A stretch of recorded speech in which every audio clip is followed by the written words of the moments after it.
o buenas noches. Dios les bendiga donde quiera que están ustedes hoy. Hasta ahí llegue la presencia del Señor para bendecirles, acompañarles y ayudarles a lograr sus metas y aspiraciones. Bien, hemos pasado todo un mes desde que nos vimos la última vez y comenzamos este tema de qué hacer antes, durante y después de una campaña o una cruzada evangelística. Y hoy queremos darle continuación justamente en el lugar en donde nos habíamos quedado el mes anterior. Antes de continuar, vamos a hacer un pequeñito repaso de lo que nosotros estuvimos viendo el mes pasado. Dentro de los principios que nos quedaron claros y establecidos que debíamos tomar en cuenta para prepararnos para una cruzada evangelística o una campaña evangelística local, primero, el empirismo no es la clave del éxito. Es decir, hacer las cosas por impulso, hacer las cosas porque así salió, porque yo lo dejo a la buena de Dios, lo dejo a la aventura, lo dejo al criterio del Señor. Es más, yo me dejo llevar por el Espíritu y a donde me lleva el Espíritu, ahí llego. Eso es una equivocación, eso es un craso error. Así no funciona. Para que algo salga bien es necesaria una planificación minuciosa, minuciosa, y hacemos referencia a palabras que dijera el pastor Rick Warren. Se necesita algo más que dedicación para guiar a una iglesia hacia el crecimiento. Se necesita sabiduría. Y en Eclesiastés 10:10, fíjense que Dios en ningún momento habló de otra cosa, sino de la sabiduría.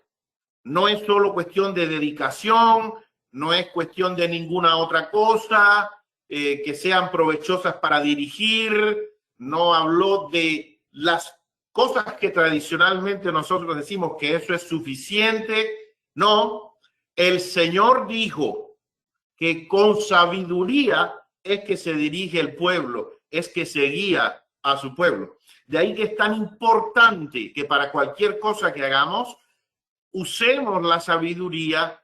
Quien no la tenga, la misma palabra de Dios dice, demándela de Dios, porque es imposible servir bien al Señor en un ministerio si no tenemos sabiduría, si no tenemos conocimiento, si no nos llenamos de la capacitación que el Espíritu Santo nos permite obtener antes de iniciar el proyecto que vayamos a iniciar. De eso se estaba tratando en este primero de los principios que habíamos visto. El segundo principio fue que la campaña o el congreso evangelístico o la actividad del fin del mes, del domingo de evangelización y sanidad divina, o la cruzada evangelística que vamos a desarrollar con invitados de otros lugares, de otros países, no es el fin en sí mismo. Por lo tanto, todo lo que vamos a hacer no se va a encerrar dentro del plan de preparar el evento y punto, porque el evento es la finalidad, porque el evento es la meta de llegada, porque el evento es el objetivo que queríamos lograr. No es así, eso es una equivocación. Dentro de los errores más grandes que hemos tenido como instituciones ha sido confundir que una cosa que es un medio para lograr algo se haya constituido en el propósito específico de lo que estamos preparando, porque no es así. La campaña es simplemente un instrumento para nosotros poder realizar una obra de evangelización a largo plazo. Lo importante es la evangelización a largo plazo, la campaña, la cruzada, el fin de semana especial, el domingo de sanidad, de evangelización y sanidad divina, es simplemente una herramienta. Es un instrumento, y si fuéramos a catalogarlo como meta, no es la meta de llegada, es la meta de partida. Es que de ahí en adelante vamos a comenzar a hacer algo. El principio número 3 decía que un programa siempre debe estar supeditado a un propósito. Es decir, Cada vez que vayamos a diseñar algo, ¿cuál es el propósito con el cual lo estamos haciendo? ¿Cuál es la intención? Imaginemos que no se trata de hacer por hacer. Se necesita un propósito que defina cómo nos organizamos y qué esperamos lograr. Vamos a preparar un fin de semana especial para los matrimonios. Y resulta entonces que en el programa especial de los matrimonios entran los niños cantando Yo soy un rayito del sol. No tiene nada que ver una cosa con la otra. O preparamos un programa para los niños y resulta que luego entonces las conversaciones giran acerca de las finanzas del hogar, la sexualidad en el matrimonio, la educación de los hijos, etcétera, etcétera, etcétera. Estamos fuera de contexto, estamos fuera de página. Por lo tanto, cada vez que diseñamos algo, tenemos que tener claro el propósito. ¿Para qué es una cruzada evangelística? ¿Para qué es una campaña de evangelización? Que son dos cosas diferentes y ya hicimos mención o alusión a esas diferencias en el encuentro anterior. ¿Para qué es ese programa de evangelización y sanidad divina?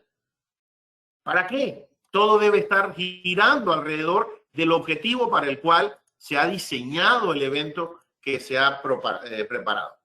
Dijimos a grandes rasgos que en este movimiento de evangelización, cuando queremos explicar qué es, cómo se prepara, cómo se realiza y cómo se cuida o se cosecha lo que se hizo, se compara con un reloj de arena que tiene dos espacios amplios, grandes y un cuello pequeño. Dijimos que la preparación ocupa un espacio grande. ¿Por qué? Porque un tiempo antes del evento ya hay que estar trabajando. Hay que hacer muchas cosas de las cuales vamos a hablar. Hay que estar involucrados en una serie de actividades, de acciones que ocupan tiempo, espacio, dinero, esfuerzo, sacrificio físico, mental, familiar, una serie de cosas. Luego, cuando llega el momento de penetrar las almas con la palabra, con el mensaje que vino preparado, es muy poquito.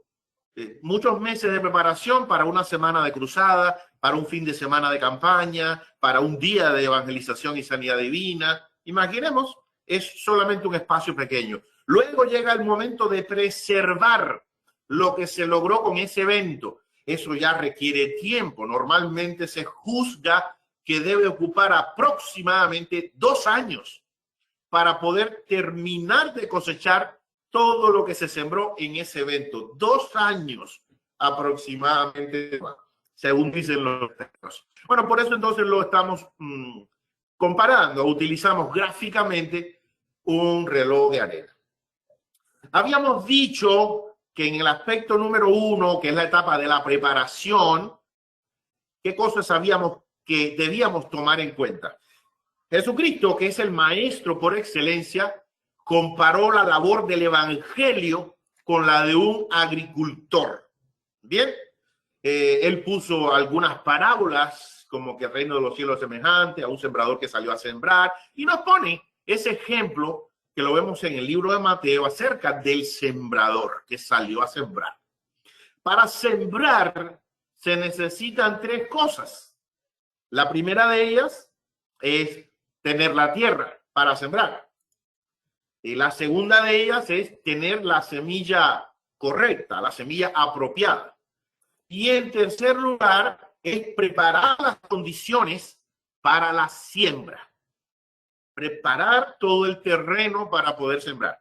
Los que conocen un poco de siembra saben que cuando deciden sembrar, primero tienen que ver la época del año, la estación del año en que estamos, si es estación seca, estación lluviosa, qué tipo de cultivo vamos a sembrar, si la tierra que tenemos es apta para ese cultivo, si ya tenemos la semilla apropiada para sembrar ese cultivo en ese tipo de tierra que tenemos.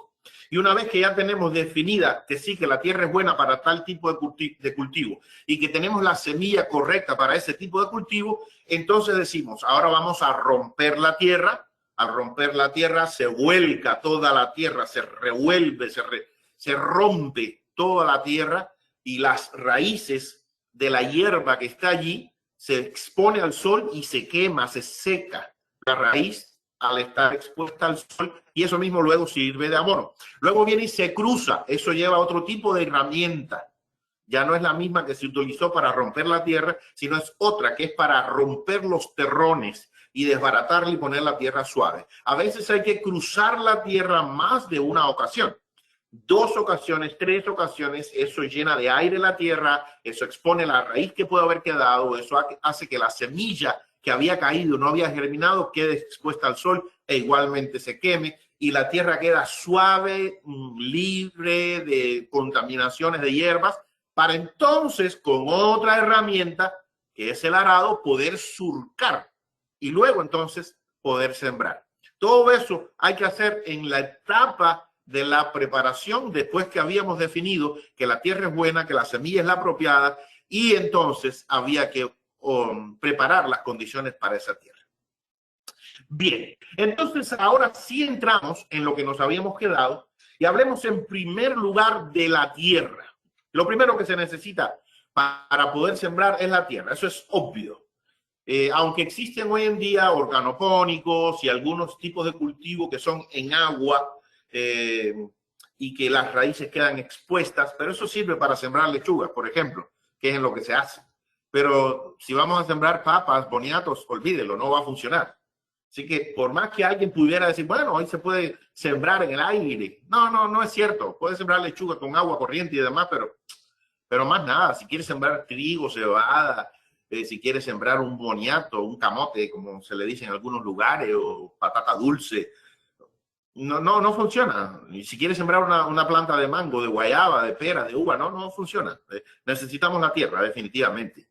Este es el objetivo que nosotros estamos persiguiendo, es plantar la semilla, que es la palabra de Dios, ¿correcto? Ahora, ¿dónde la vamos a plantar? ¿Dónde? Donde quiera. El asunto es regar la semilla y que la parte que caiga junto al camino, pues cayó junto al camino. Y que la que caiga entre pedregales, bueno, haya problema de ellos. Y la que caiga entre espinos, pues tampoco es mi problema. Mi problema es que una parte caiga en buena tierra y que la buena tierra dé fruto a 30, 60, a 100 por uno, y con eso yo me quedo complacido. Y bien, el apóstol hacía mención un poquito a eso ahorita. Realmente importante, aunque la Biblia dice 30, 60 y a 100 por uno, quien dice al 10 también por uno, y quien dice al 5 por uno también, no es de despreciar. ¿Está bien? No es que tiene que ser ni siquiera al 30, ni al 60, ni al 100, al 2 por 1 o al 1 por 1, que es lo que estamos pidiendo que sea en la iglesia, cada uno gane uno. 1 por 1, ni siquiera al 100 por 1, al 1 por 1 aunque sea. Que produzca, está bien, pero ¿qué tipo? ¿Qué tipo de tierra es en la que estamos nosotros diseñando que vamos a trabajar? ¿Con quién voy a trabajar? La tierra son las almas, pero ¿con quién voy a trabajar? ¿A qué tipo de personas yo me propongo alcanzar? Miren qué claro estaba Jesús cuando dijo en Mateo 15, 24, no soy enviado sino a las ovejas perdidas de la casa de Israel. El maestro estaba clarísimo a quién él tenía que predicarle. Jesús habló con la samaritana, pero nunca fue su intención hablar con la samaritana. Cuando la mujer sirofenicia vino, mi mensaje es para la casa, para los hijos que están perdidos de aquí mismo, de la casa de Israel. Yo no tengo nada que ver con los extranjeros, porque mi ministerio fue venir a la casa, aquí a la casa del Padre, para que las ovejas que están perdidas de la casa del Padre vuelvan al Padre. Ese es mi ministerio, más nada. Luego nos encontramos entonces al apóstol Pablo, que en Gálatas dice, mi ministerio, el que me han encomendado, es el ministerio de la incircuncisión.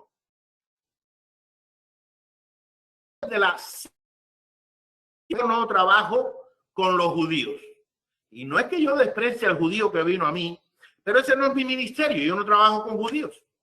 Yo trabajo con gentiles. Y Pedro, es cierto que Pedro fue el que le habló a Cornelio, que fue un gentil, pero su ministerio no es con los gentiles, es con los judíos.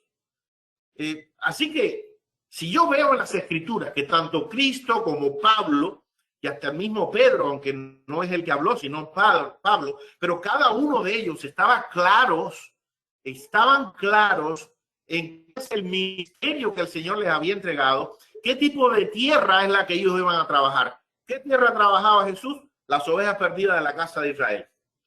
¿Qué tierra trabajaba Pedro? El judío que no aceptó a Cristo, el judío que sí empezó a aceptar a Cristo. ¿Cuál es la tierra que trabajaba Pablo? El incircunciso, el gentil, es decir, tú y yo, los que no teníamos acceso a la gloria de Dios, a la casa de Dios, porque no habíamos nacido en el Israel judío, no éramos simiente de Abraham nosotros.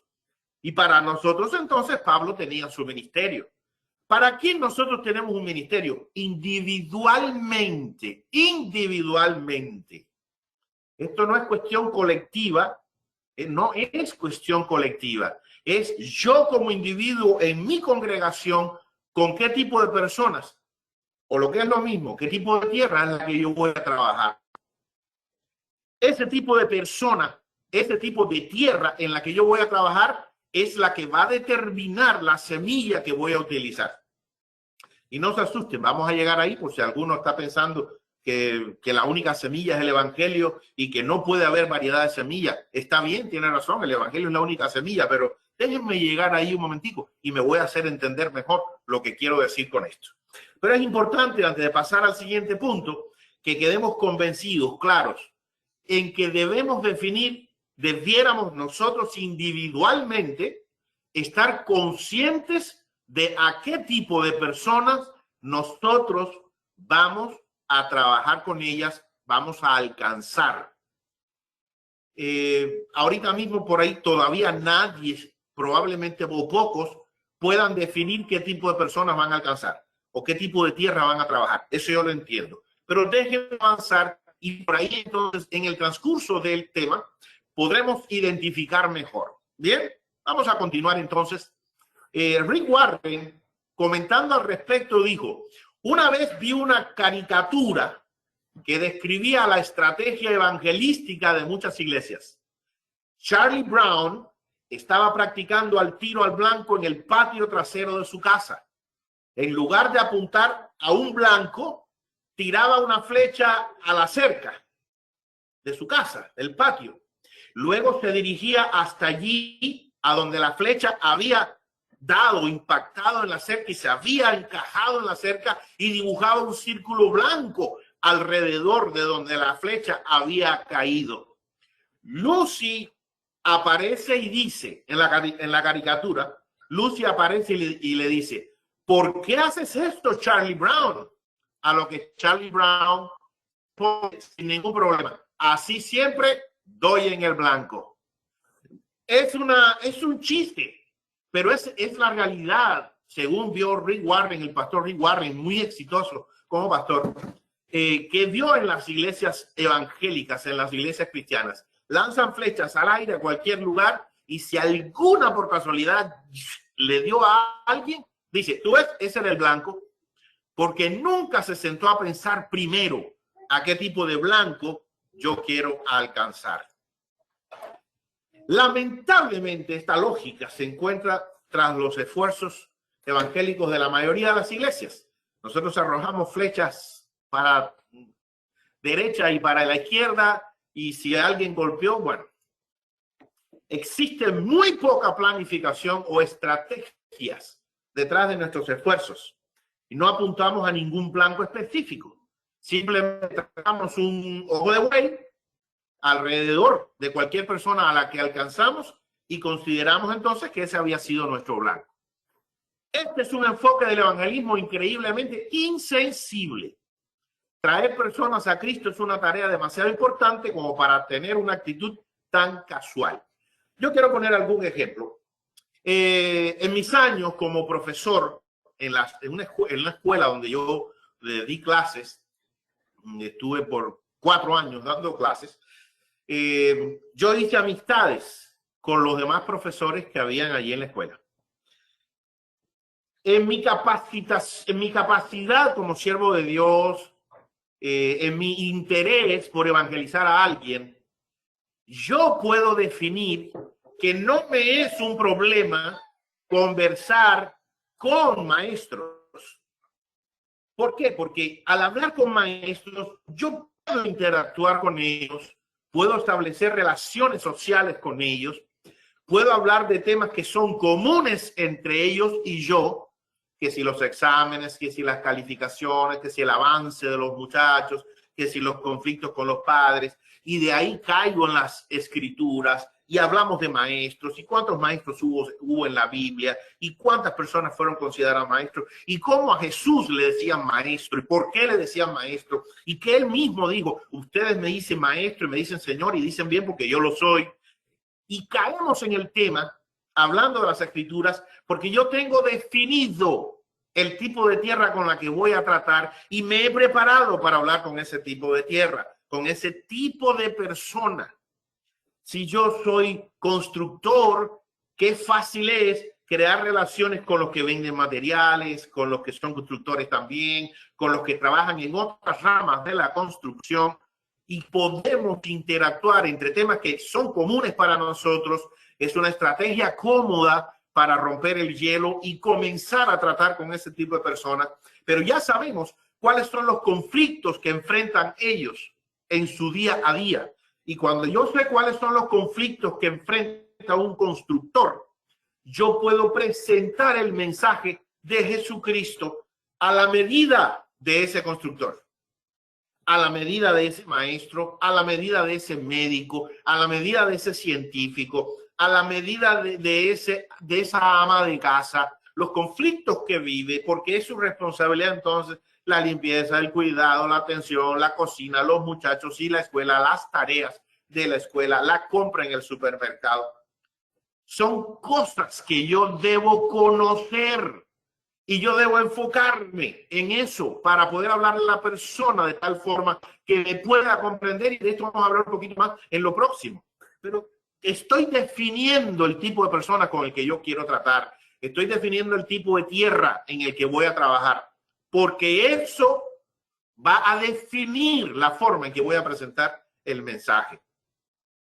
Y hay muchas congregaciones que son muy ingenuas en su manera de pensar acerca del evangelismo. Si le preguntamos a los miembros, ¿a quién están tratando de alcanzar para Cristo en tu congregación? Lo más probable es que digamos a todos, porque como Cristo dijo, ir por todo el mundo y predicar el evangelio a toda criatura. Estamos tratando de alcanzar a todo el mundo para Cristo. La gran comisión que aparece en Marcos 16, en Mateo 28, nos está diciendo realmente que hay que alcanzar al mundo entero para Cristo. Pero es mentira que una localidad pueda alcanzar a todo el mundo para Cristo. Eso no es posible. Ni siquiera una iglesia como institución puede alcanzar a todo el mundo para Cristo. Eso es imposible. Nosotros no estamos en los 149 países que tiene el mundo. No estamos en cada rincón y en cada tribu que va más allá de los países. O sea, no tiene nada que ver una cosa con la otra. Por lo tanto, si bien es cierto que la comisión que Jesús dejó es para que alcanzáramos a todo el mundo, son los cristianos, no mi congregación local. Mi congregación local tiene que saber en quién se va a enfocar. Tenemos barrios que son de inmigrantes que no tienen papeles y que la están pasando mal. Caballeros, preparémonos entonces para trabajar en esa área, en ese barrio, en esa ciudadela, donde podamos llegar allí y llevarle a esa gente consejeros que los ayuden a preparar papeles para inmigración, que llevemos allí ayudas que van a estar necesitando, porque generalmente les es más complicado conseguir trabajo, conseguir comida, porque ayudas del gobierno, porque no tienen papeles. Esa es la tierra en la que vamos a trabajar. Bueno, debemos prepararnos para esa tierra, pero sabemos que esa es la tierra, tenemos que identificarla. Pero si vamos a trabajar en un barrio de gente rica, no necesitamos que nadie se prepare para llevar allí una preparación o capacitación para inmigración, porque no tiene sentido, ni tampoco tiene sentido que preparemos algo como para llevarle allí ayudas monetarias, de alimentos, porque no es el caso. Otro tipo de ayuda es el que necesita esta gente. La mayoría de la gente, escenarios ricos, tienen problemas de desesperación, tienen problemas de baja autoestima, aunque tienen mucho dinero, tienen problemas de que no pueden dormir bien por la preocupación del dinero, porque tienen más problemas a veces los que tienen más dinero que los que tenemos menos dinero. ¿Por qué razón? Porque viven pendientes de eso, porque para ellos la vida es eso. Bueno, ¿qué le vamos a hablar? ¿Cómo le vamos a hablar a esa gente? De eso estaremos hablando al mencionar las semillas que vamos a sembrar, ¿no? Pero ahorita mismo es importante que nosotros, antes de ir a trabajar a un lugar, nosotros definamos qué tipo de persona o qué tierra es la que el Señor tiene en ese lugar esperando porque una semilla del evangelio llegue y se siembre en ese lugar. Los campesinos saben sembrar en una tierra determinada. ¿Cómo es posible que nosotros, las iglesias de Dios, no sepamos qué tipo de tierra es la que tenemos por delante? Y no nos estamos refiriendo a cambiar el mensaje, porque el mensaje es uno, no se puede modificar el mensaje. Ahora, las estrategias sí tienen que adaptarse al medio en el cual nosotros nos estemos enfocando. El mensaje no cambia, pero las estrategias sí cambian. Y la preparación también tiene que cambiar. Y todo el mundo no puede ir a todos los lugares, porque todo el mundo no está preparado para todos los lugares. Hay quienes están preparados para ir a lugares, a villas, a Villa Miseria, o a gente con problemas de papeles o lo que sé yo, y otros a donde están entonces los que tienen problemas psicológicos y depresión, y probablemente porque tienen mucho dinero y no saben cómo salir de los atolladeros en que se meten, no por pobres, sino porque no saben manejarlo. Bueno, es importante que nosotros sepamos primero a dónde vamos a trabajar para que nos preparemos para ese tipo de tierra. Lo segundo es la semilla apropiada, habíamos dicho. Con esto no nos estamos refiriendo a un programa o a un proyecto que sea adecuado a la audiencia que queremos alcanzar. Por ejemplo, ahorita estaba haciendo yo alusión a preparar un fin de semana o un retiro o una escuela de verano para niños e impartir clases matrimoniales. No tiene sentido. No tiene sentido. Si el tipo de persona, hace poquito terminamos un curso con los hermanos, un grupo de hermanos se reúnen conmigo los viernes en la noche y estamos tocando diferentes temas y terminamos un curso ahora hace poquito de apologética. ¿Qué es la apologética? La apologética es un estudio filosófico que te permite defender la verdad de Dios, de la existencia de Dios, a través de la ciencia. No se toca necesariamente las escrituras porque estamos preparando, este curso está enfocado en alcanzar a personas que no creen en Dios. Ni creen en Dios, ni creen en la Biblia. Así que si esa persona no cree en Dios, ni esa persona cree en la Biblia, y le hablas de la Biblia, ¿qué sentido tiene? Sin embargo, cuando tú tomas las cosas que ellos sí conocen y tú los pones a reflexionar sobre lo que ellos conocen y les haces ver la falacia, la mentira, lo incompetente de lo que ellos utilizan para afianzarse y negar la existencia de Dios, ellos mismos tienen que llegar a la conclusión por inducción de que Dios tiene que existir obligatoriamente. Entonces, ¿qué pasa? Que tenemos un grupo de personas que son universitarios, que están muy fuertemente preparados en la corriente esta humanista que hay en este mundo, en las universidades, y el humanismo destroza la fe, destruye toda credibilidad de Dios en el corazón de la gente. Por lo tanto, para tratar con ese tipo de personas, debemos prepararnos de una manera diferente y todo el mundo no está preparado para eso. Pero sí tenemos personas que ya sabemos quiénes son los que se han preparado para eso y van a trabajar en ese ambiente, entre ese tipo de personas. Los que no se prepararon en ese curso no pueden ir a trabajar con ellos. Si no es que no puedan, porque de repente la gente dice, No, porque lo importante es ir lleno del Espíritu Santo, es cierto. Pero el Espíritu Santo dice, cuando seáis llamados en algún momento a dar razón de vuestra fe, no te preocupes, porque el Espíritu Santo te va a recordar, no dice que te va a enseñar, dice te va a recordar lo que sea necesario decir. Y la única forma de que me lo recuerde es de que yo me haya preparado. Y si yo me preparé para hablar con este tipo de personas, también el Señor me va a mandar. Cuando hubo que pararse frente a César, aunque la tradición cuenta que Pedro murió en Roma, cuando hubo que presentarse ante César, ¿por qué Dios no envió a Pedro? Porque Pedro no tenía filosofía ninguna. Quien tenía filosofía era Pablo. Por lo tanto, es Pablo quien tiene que presentarse ante el César. Y Pedro que siga tratando entonces con la gente con la que él conoce, que son los que conocen las escrituras, que desde niños ya las conocían y las recitaban de memoria. Pablo también las recitaba de memoria, porque no puede dar nadie lo que no tiene. Pablo también tenía lo mismo que tenía Pedro, en conocimiento de Dios, en un del Espíritu Santo, pero tenía un plus, tenía un extra: estudio, capacitación, que no la alcanzó Pedro. Pedro alcanzó la capacitación universitaria, por decir, tenía una licenciatura que la alcanzó con Cristo en 3 años y medio de estudio que estuvo con Jesús. Pero Pablo tenía no solamente la licenciatura en teología, tenía un doctorado en ciencias sociales o un doctorado en teología, porque la adquiere también a los pies de Gamaliel. Una persona que se prepara en artes, en cultura, en letras.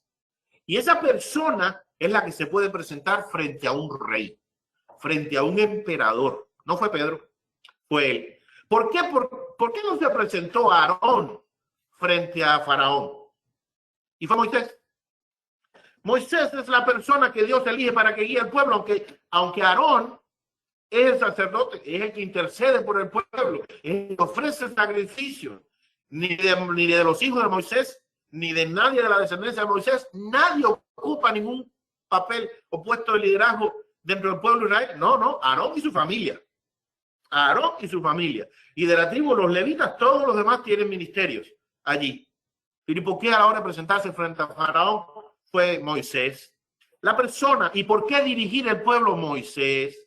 El que estuvo viviendo en el palacio del rey, el que aprendió el arte de gobernar, el arte de dirigir, el arte de guiar, fue Moisés.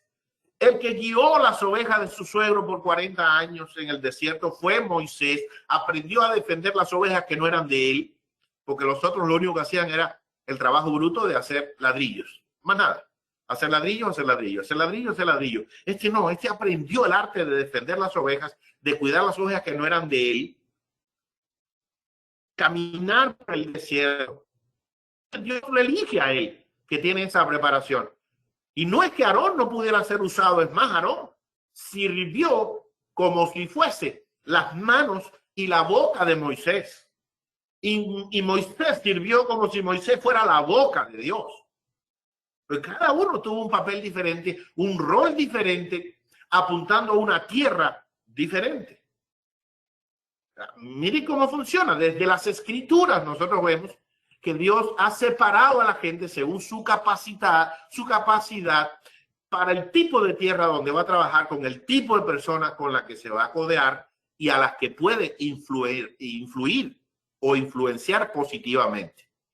De ahí que es tan importante esa preparación, que cuando hablamos de la semilla nos estamos refiriendo más bien a ese tipo de enfoque y de preparación al que queremos llegar para poder alcanzar a aquello con lo que queremos trabajar. Nos referimos con estos temas que se escogen para exponer. Por eso es necesario presentarle a la gente el evangelio de manera que puedan entenderlo. Miren, Jesús nunca distorsionó su mensaje, pero le hablaba a los pescadores de la pesca y a los campesinos les hablaba de la agricultura, porque él sabía entender qué tierra es la que él tenía delante.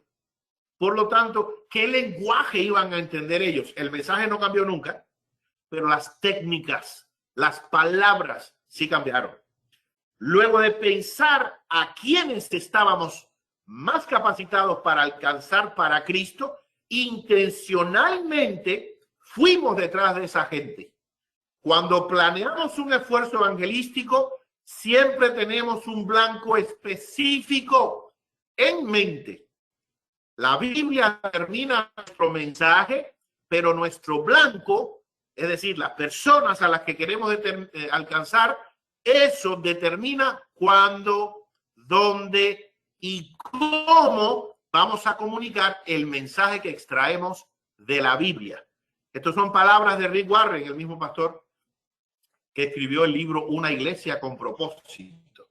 Que les invito a los pastores y líderes misioneros evangelistas que están aquí con nosotros en esta noche, que si no lo tienen o no lo han leído, y si ya lo leyeron, no importa, vuélvanlo a leer, este libro de Una iglesia con propósito.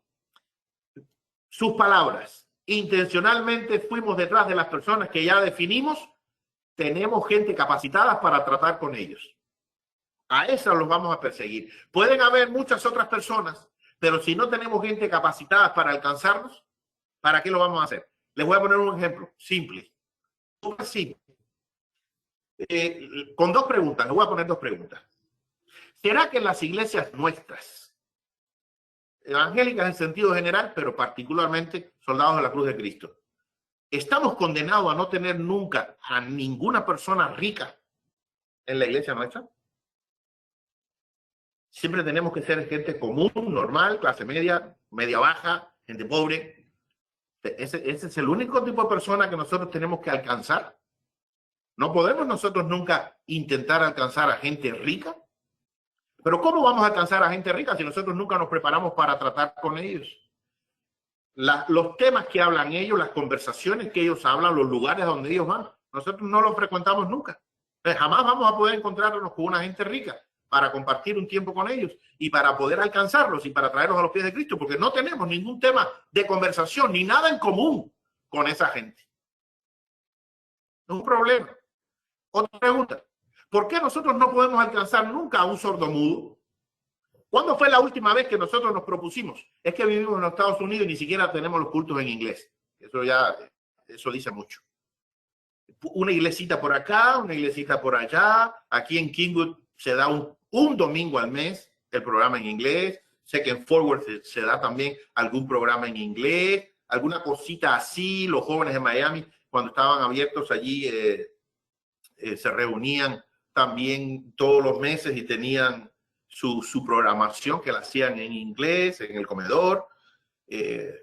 Cosas así, muy por aquí, muy por allá, por Washington, allá arriba en Maryland.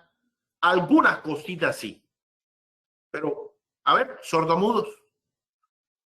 ¿Cuántos de nosotros hemos hecho un trabajo para decir, vamos a alcanzar a gente sordomuda? Si ahora mismo nosotros, si hoy nosotros dijéramos, la tierra en la que quiero trabajar es en esa tierra que está llena de personas que son sordomudas. Y tengo la Biblia, y tengo todo el conocimiento que he podido adquirir, y tengo toda la unción del Espíritu Santo que es posible tener, pero no tengo el lenguaje de sordomudo. No les puedo predicar a los sordomudos. Es un problema para mí. Es un problema. Necesitamos en nuestras congregaciones gente que se preparen para hablarle a los sordomudos, porque de lo contrario, no habrá sordomudos en la iglesia soldados de la cruz de Cristo que vayan al cielo. Definamos la tierra y preparemos el mensaje de tal forma que esas personas lo puedan recibir. Pero si yo no me preparo para eso, ¿cómo voy a transmitir ese mensaje? Bueno, Rick Warren cuenta que él dijo, ¿a qué tipo de personas nosotros queremos alcanzar y para qué tipo de personas nosotros estamos capacitados para alcanzar? Y entonces trabajó con la gente que él tiene capacitada en alcanzar a ese tipo de gente específica, y no es que él desechara a las demás personas, pero iba apuntando directamente a la gente que ya él había identificado que podía alcanzarlos con la gente que él tiene preparada para alcanzar a esa gente.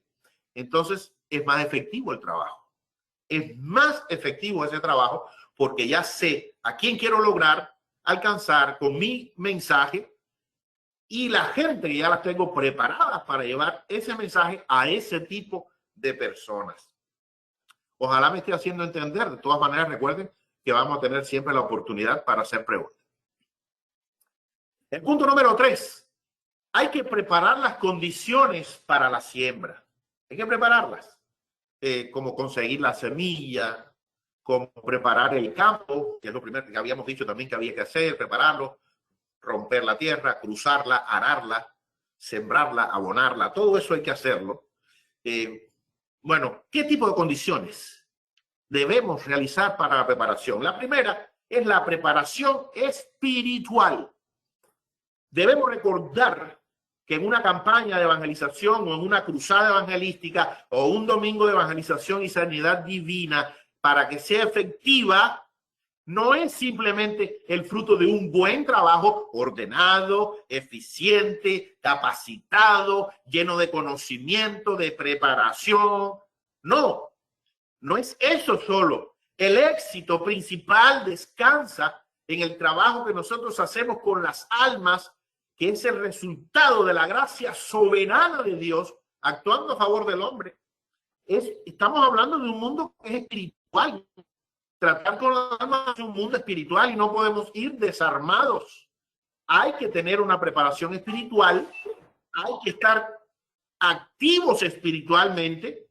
Por eso es que cuando hablamos de la preparación del terreno, más que a una intercesión constante delante de Dios, estamos clamando por misericordia en favor de lo que nosotros vamos a hacer, que confiando en lo que nosotros hemos preparado. Se hace necesario, imprescindible, número uno, la preparación espiritual. Efesios 6, versículo 12 dice, porque no tenemos lucha contra sangre y carne, sino contra principados, potestades, contra los gobernadores de las tinieblas de este siglo, contra huestes espirituales de maldad en las regiones celestes.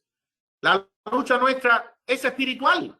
Y si no estamos fuertes espiritualmente, ¿cómo vamos a vencer? Miren lo que dice Hechos 13, versículos 1 al 3. Había entonces en la iglesia que estaba en Antioquía profetas y maestros. Habían 5 personas importantes de las cuales estamos hablando.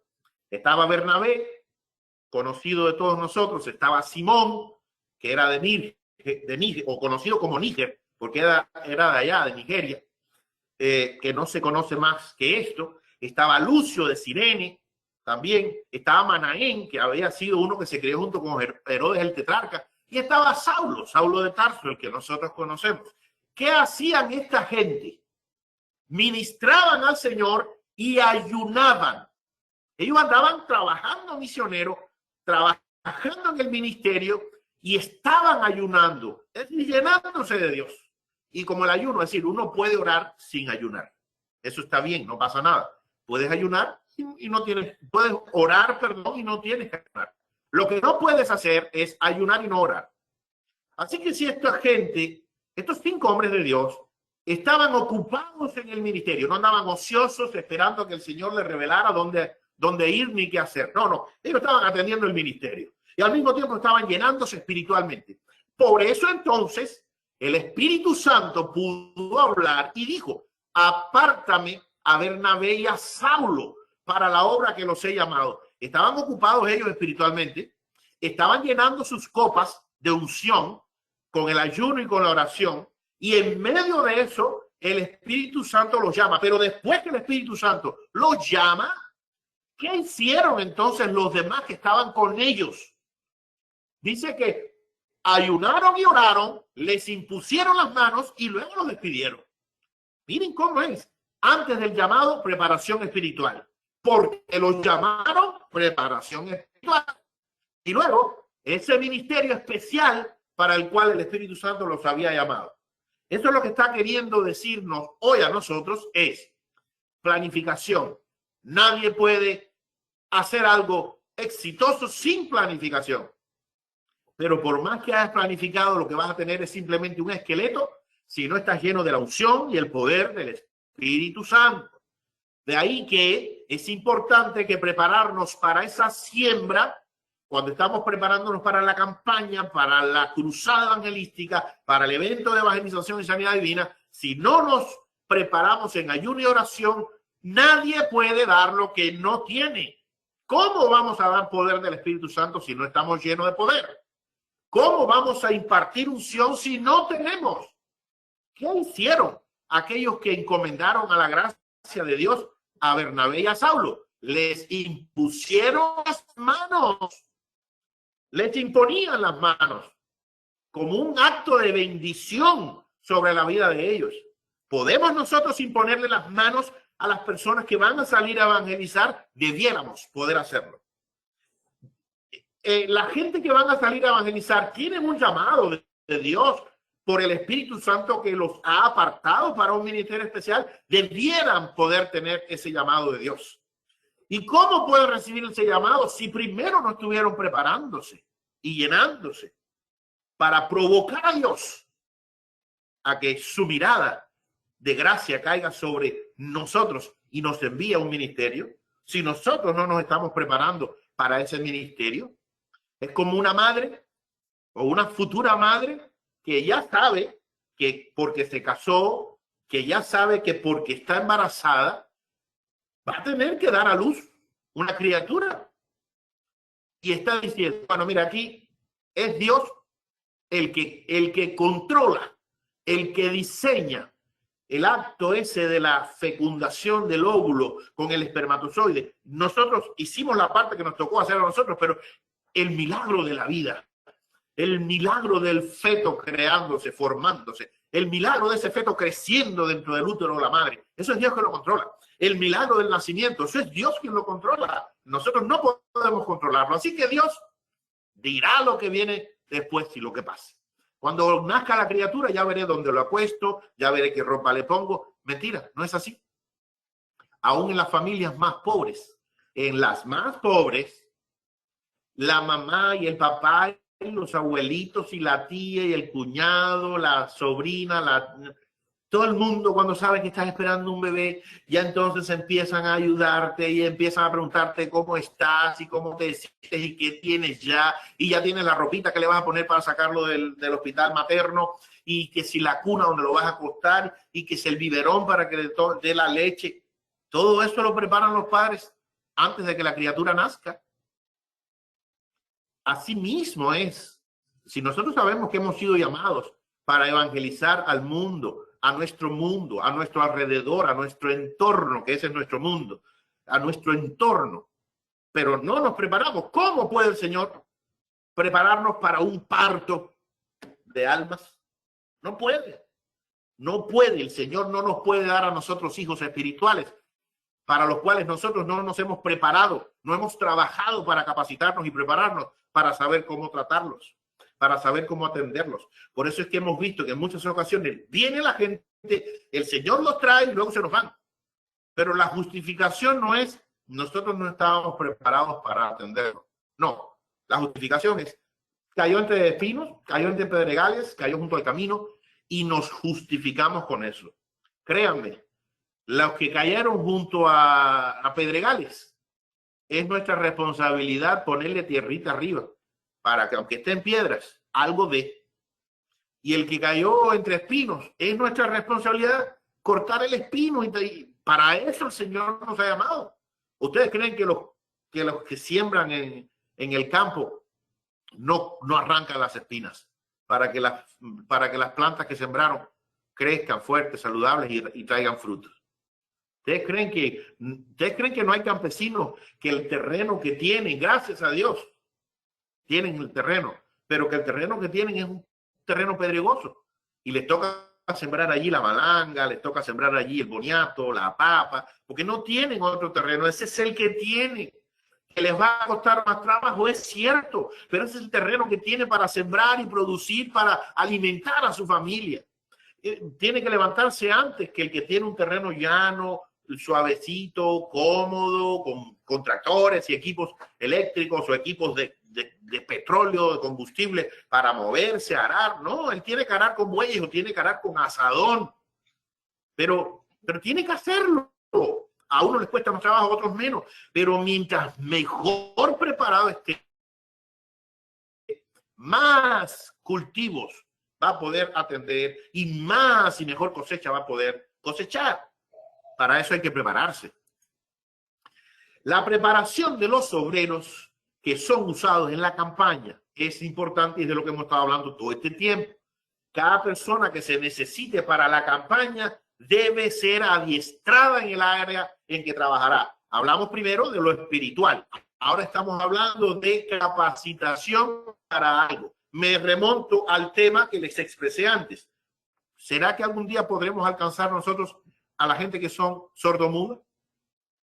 Si miramos los noticieros en los países, ya está puesto en práctica, es común desde hace unos añitos para acá, que cada vez que aparece el noticiero, vamos a ver en una pantallita chiquita al lado una persona que conoce el lenguaje de señas y va dando las mismas noticias, o el discurso del presidente, o, ¿sabe?, momentos especiales para que ese sector especial de la ciudadanía, que son los sordomudos, también tengan acceso a esas noticias. ¿Nos estamos preparando nosotros para eso? Los que son parte de la obra de presentar el mensaje, debemos, los que somos, para incluirnos a nosotros, los que somos parte de la obra de presentar el mensaje, debemos ser capaces de dar razón de la fe que abriga nuestros corazones. Recordemos que la gente a la que predicamos tiene muchas preguntas para hacernos, y si nosotros no estamos preparados para responder a sus preguntas, seremos muy poca ayuda y ese fruto se perderá. No por culpa del fruto ni de la tierra que fue mala, no, por culpa del sembrador, que no supimos sembrar. O a lo mejor no nos toca sembrar, nos toca simplemente regar. Pues no supimos hacerlo. Y que no culpemos a la persona cuando se nos apartó. Normalmente fue nuestra incapacidad para retenerlo. Miren lo que dice el apóstol Pablo en 1 Timoteo 4:13. Entre tanto que voy, fíjate, Timoteo, ocúpate por favor en la lectura, en la exhortación y en la enseñanza. Yo voy a ir a donde estás tú, vamos a entablar un ministerio. Yo quiero que tu ministerio crezca, pero en lo que yo llego allí para darte el empujón que tú necesitas para esa campaña evangelística que vamos a tener cuando yo llegue allí. Recordemos que el apóstol Pablo predicaba y 3,000 gente se convertían en un día, ¿eh? Era una persona con un poder, pero con una preparación también tremenda, a la par una de la otra, que provocaban conversiones en masa. Y el apóstol Pablo está diciendo a Timoteo, yo voy a ir, te voy a echar una mano en tu ministerio pastoral, en tu ministerio espiritual, y tú vas a ver, el Señor va a hacer cosas grandes, pero mientras tanto, tú no puedes dejar de estar leyendo la Biblia. Ocúpate en eso, ocupa tu tiempo en la lectura, en la capacitación. Además, ejercitándote también en la exhortación a la gente, en la enseñanza. Y así cuando yo llegue hay un terreno que está preparado y entonces llegamos a la penetración del evangelio en el corazón de la gente. Pero tú prepárate para cuando yo llegue, si no, cuando yo llegue, hagamos la cruzada evangelística y me vaya.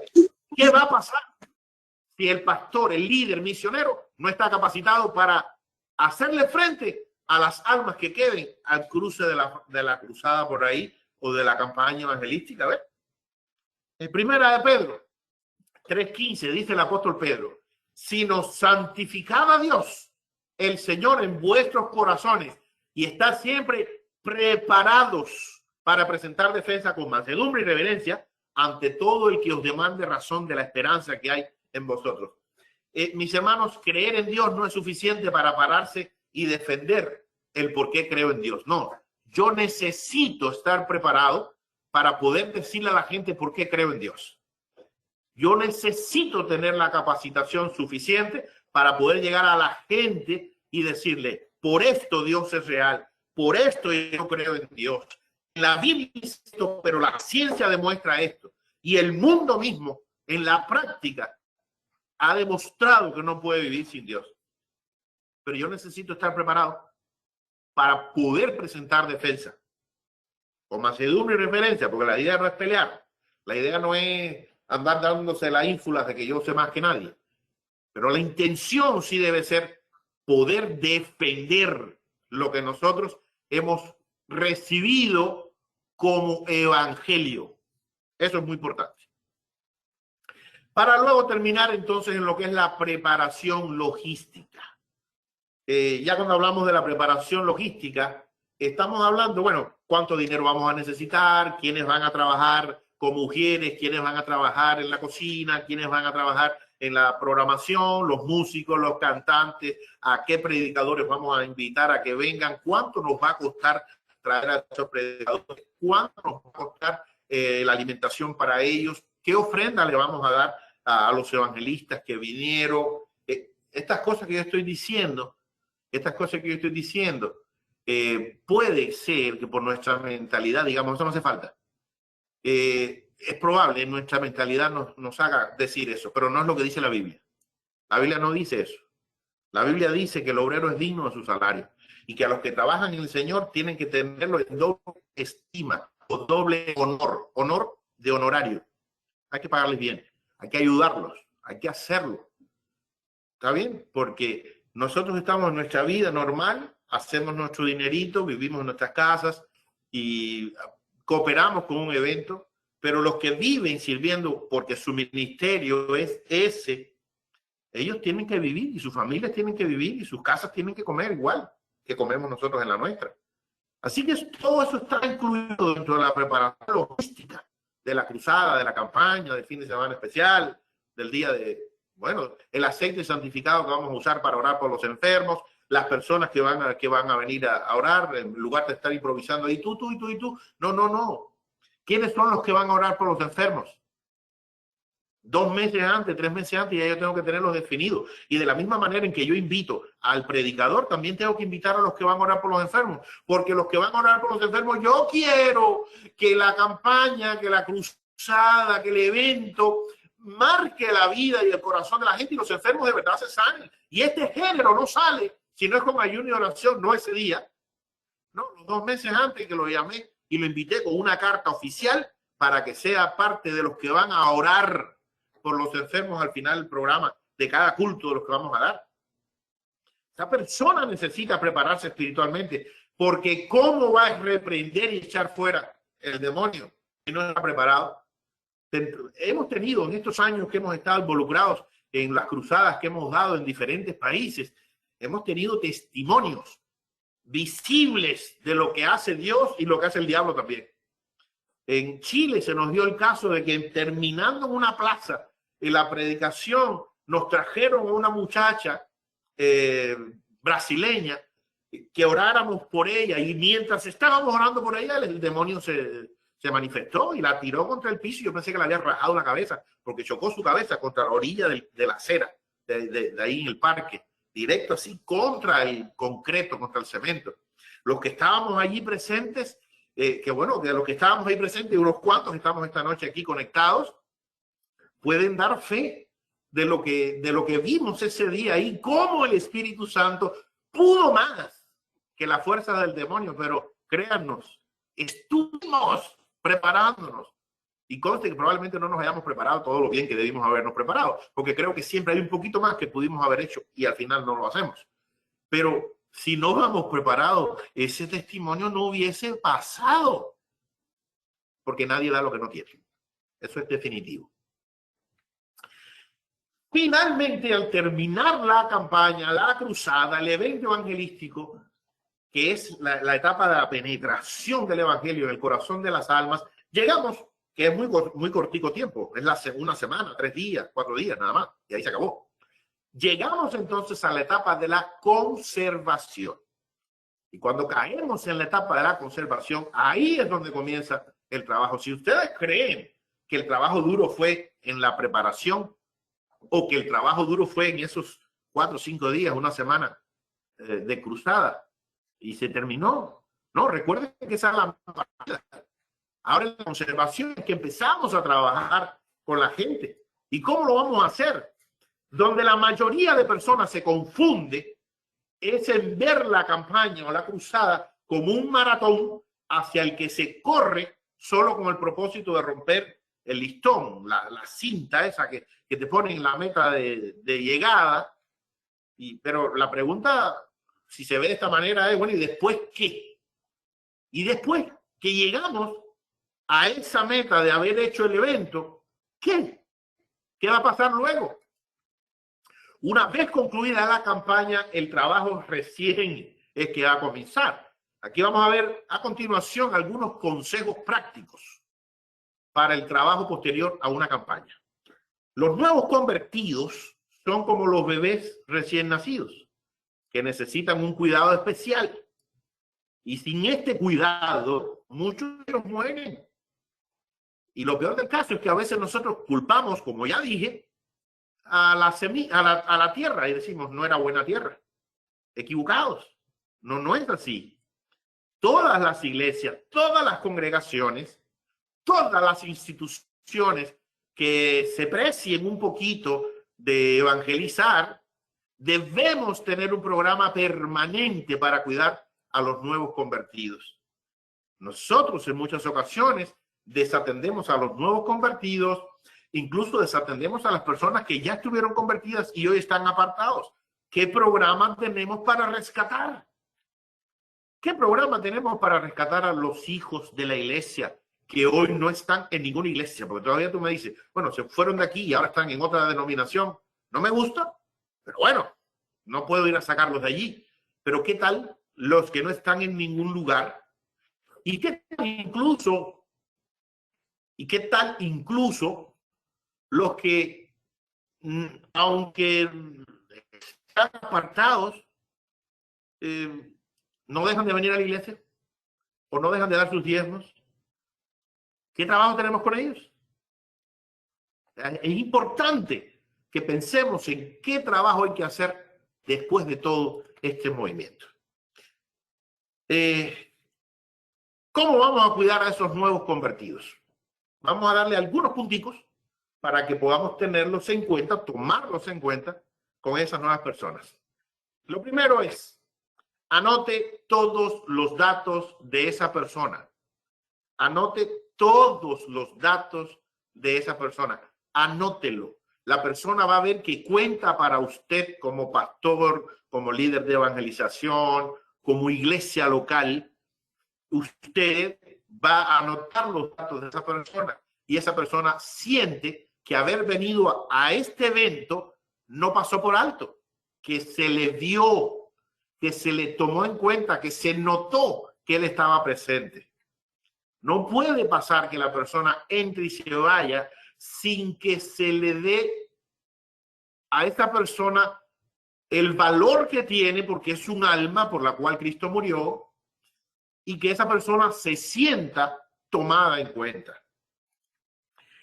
Recoja cualquier información sobre su situación que ayude en la selección de un consejero apropiado para orar por él y aconsejarlo más tarde en lo que sea conveniente. Aquí entra a jugar un papel importante, poder nosotros saber si esa persona es una persona que vive solo, en qué barrio, en qué área de la ciudad vive, si vive con familia, si tiene trabajo, si no tiene trabajo. Hay que ser prudente a la hora de enterarse de esas cosas. Hay que proponer, es decir, hay que hacer preguntas que no son preguntas. Hay que comentar cosas que provoquen que esa persona nos dé información sin que nosotros parezcamos ser ni del FBI, ni de la KGB, ni periodistas tampoco. ¿Está bien? Hay que ser prudentes, muy prudentes. Jesús nos dijo que fuéramos astutos como la serpiente. Por lo tanto, hay que ser astutos a la hora de recabar información de esas personas. Y probablemente de la primera vez que la vea no la pueda recabar toda, pero que yo sepa que yo puedo tener una base de datos incompleta, que la voy a ir completando a medida que me vaya acercando a esa persona. Pero mientras más información tengamos de esa persona, mejor será el trabajo que podemos hacer con él.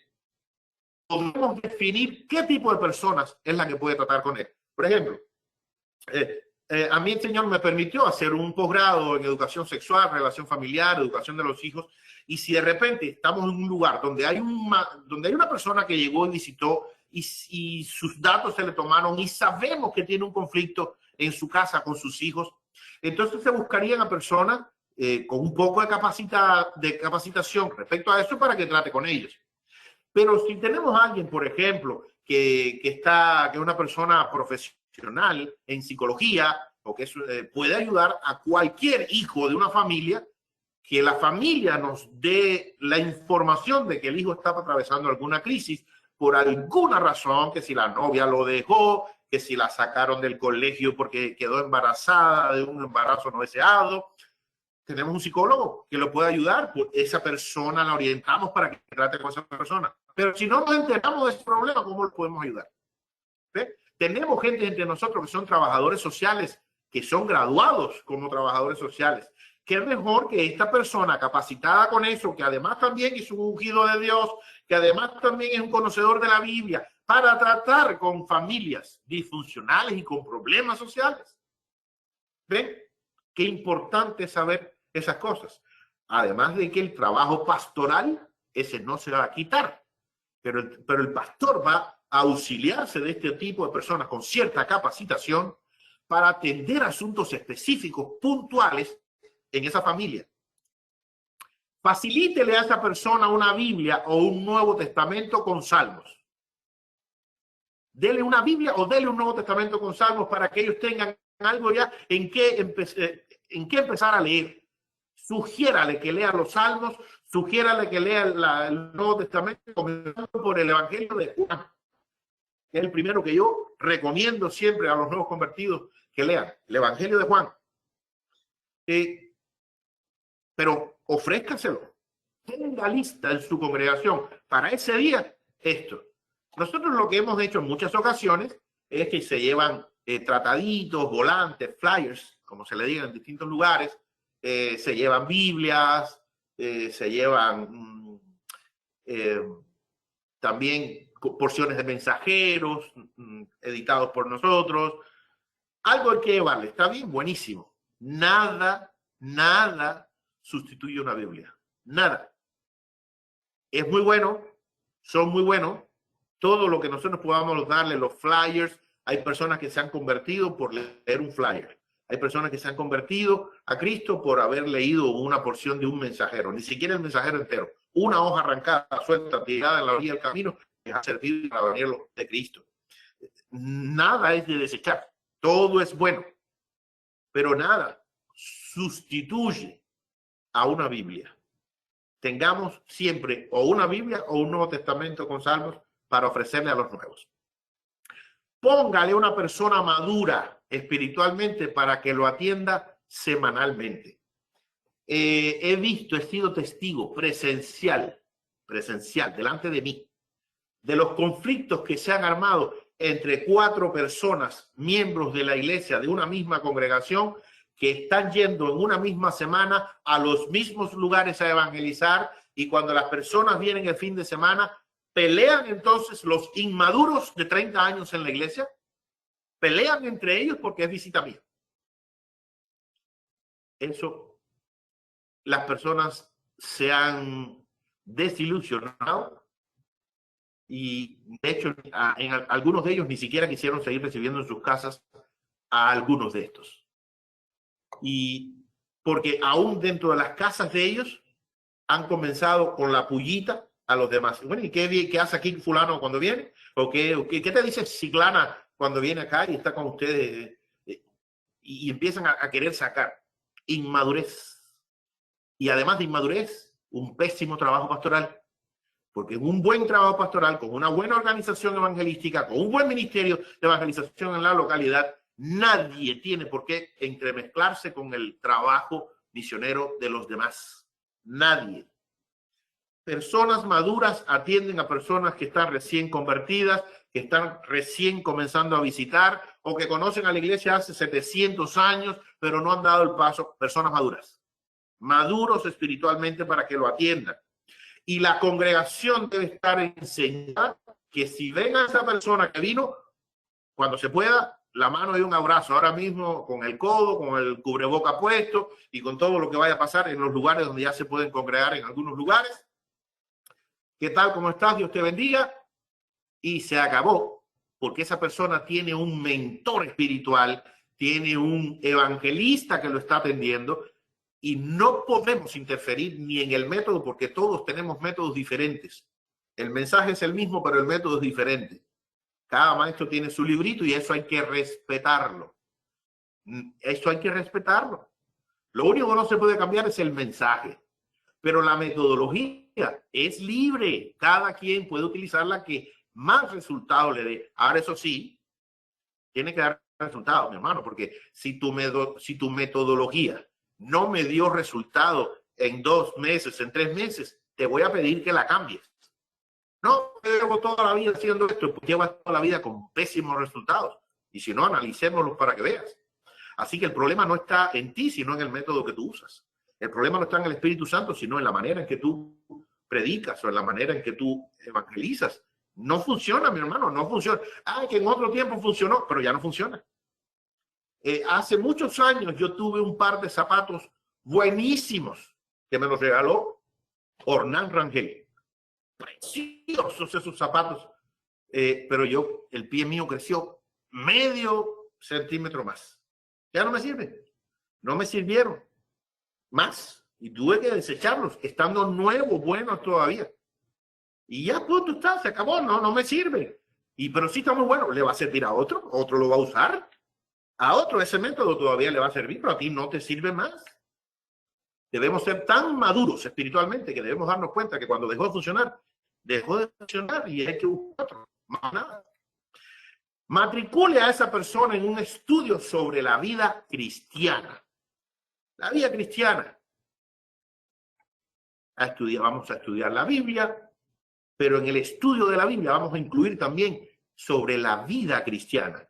¿Qué cosa es la vida cristiana? No es solamente enseñar a la persona a que Dios existe, de que Jesús es real, de que la salvación es gratuita para todo aquel que acepta a Jesús y se bautiza. Todo eso es parte del mensaje evangelístico. Pero también la vida, cómo vive un cristiano. El cristiano no es una persona rencorosa. Y fíjense que no estoy hablando ni del sábado, ni de las imágenes, ni de la carne inmunda, nada de eso. Todo tiene su tiempo, dijo el sabio Salomón.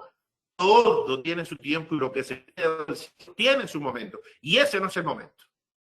El momento de esas cosas es cuando la persona empieza ya a brotar.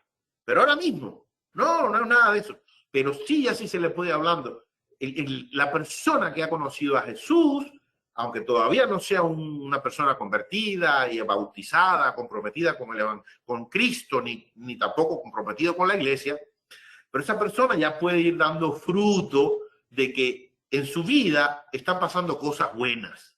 Ya no se enoja tanto, ya no pelea tanto, ya no arma tantas broncas con el empleado en el trabajo porque hizo mal el trabajo, o con el jefe porque es un poquito tirano. Ya esa persona empieza a cambiar, a tener una vida más afable, más agradable con el vecino, o que tira todos los días agua para la vereda, para la acera, y el agua corre para el lado mío, y que el perro de la otra cuadra viene y hace sus excrementos aquí en el jardín mío.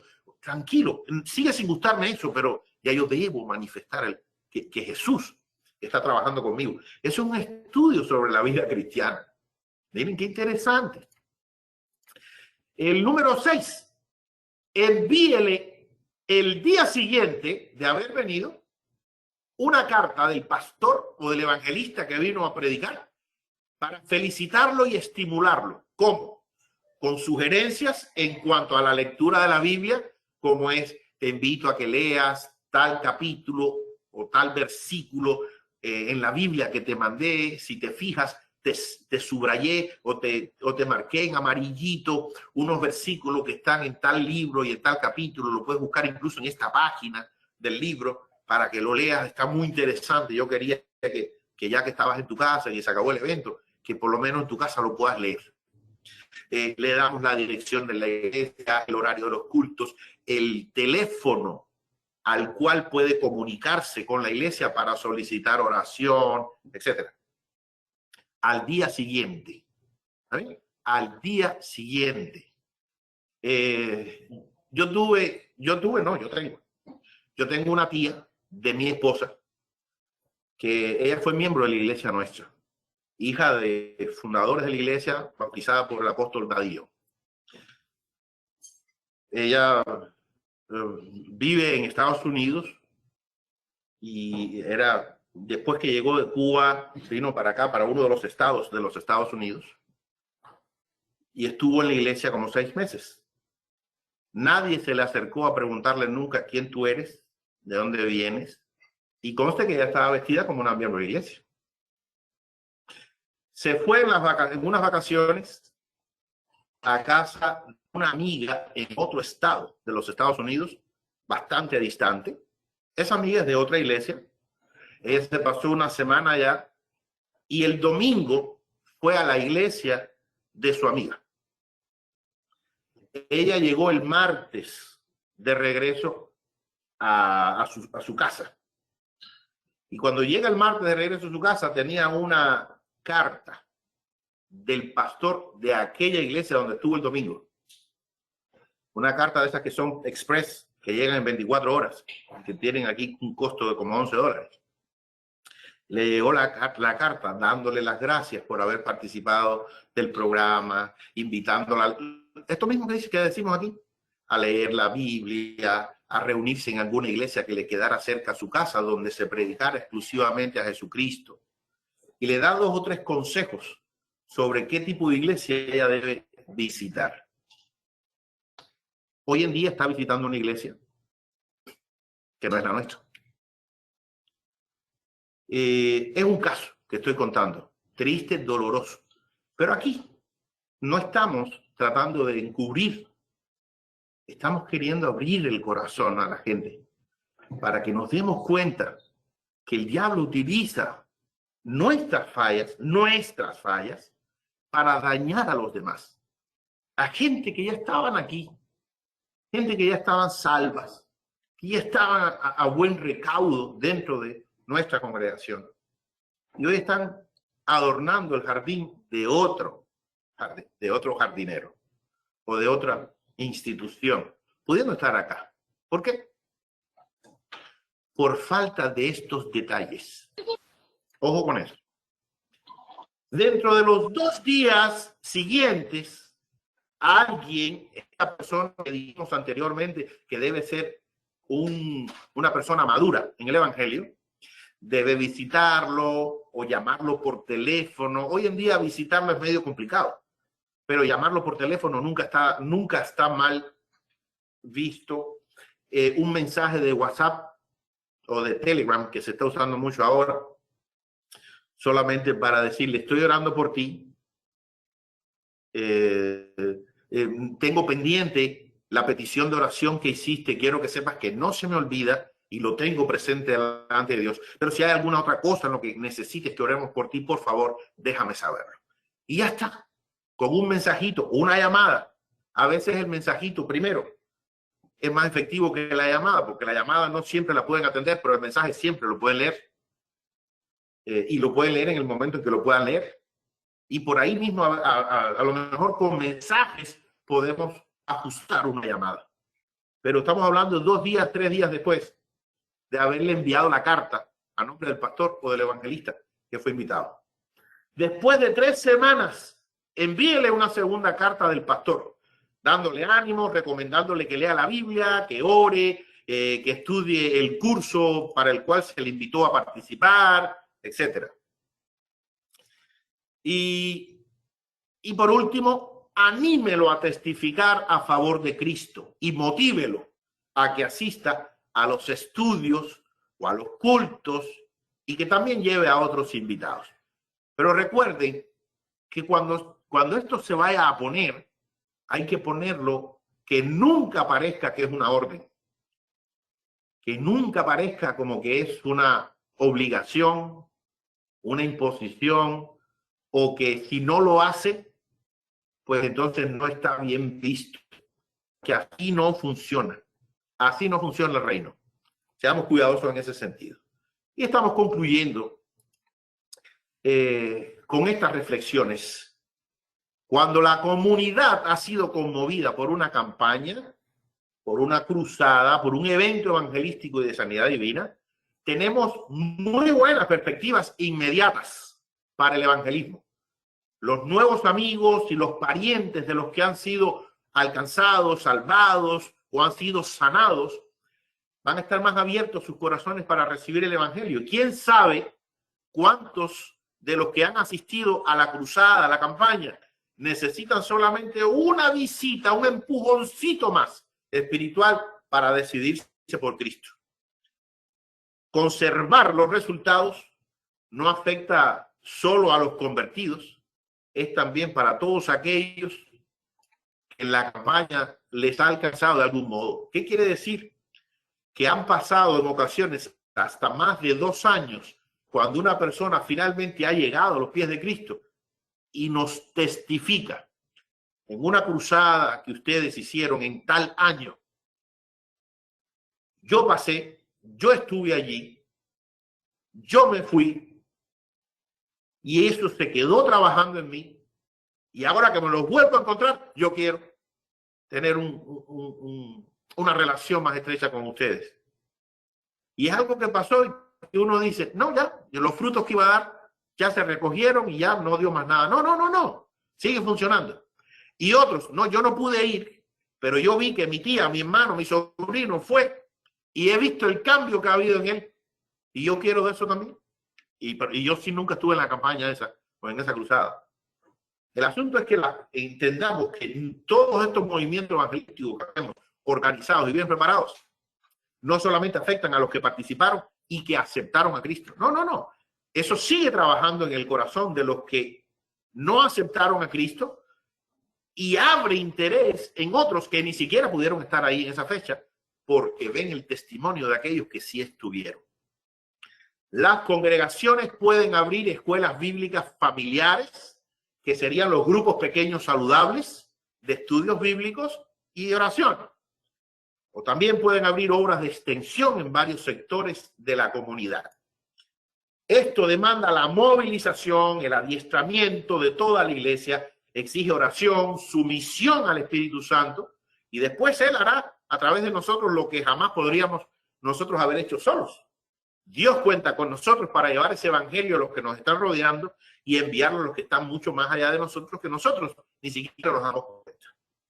Y con esta frase cierro esta clase.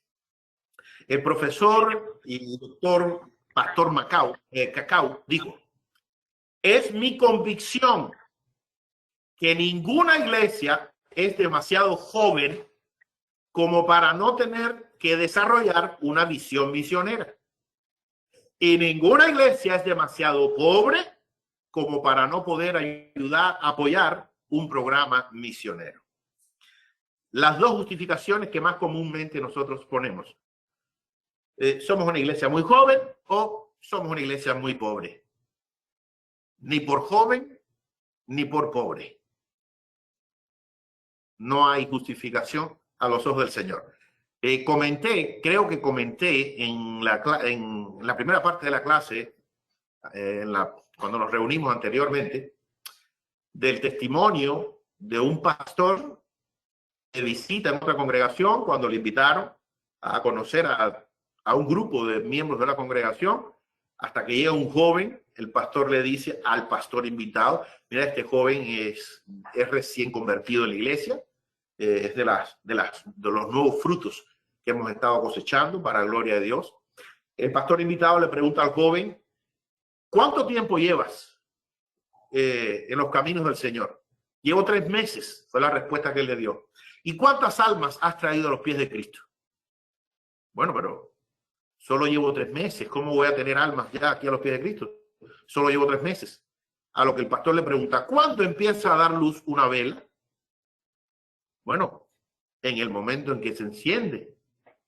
Pues desde que usted fue alcanzado por la gracia de Jesucristo, usted tiene un compromiso de darle su testimonio a los demás. A lo mejor usted no es un evangelista, pero puede dar un testimonio, y el testimonio de una persona puede traer muchas almas a los pies de Cristo, aunque usted nunca haya sido ungido con el don del evangelismo. Mis hermanos, que Dios les bendiga, es mi deseo. Ojalá estos temas que hemos estado tratando despierten en nosotros el deseo de hacer algo lindo para Dios.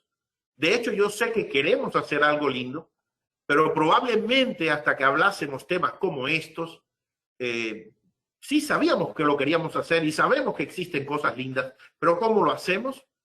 Bueno, pues estamos dando algunas pautas para que quien quiera hacer algo mejor para el Señor, algo más lindo para el Señor, pues ya tiene tela por donde comenzar a cortar. El Señor les bendiga, mi deseo. Gracias por participar con nosotros y cedemos micrófonos y atención a la oficina central de nuestra iglesia para que continúe con esta reunión o le dé la conclusión. Bendiciones y que para Dios sea toda la honra y la gloria.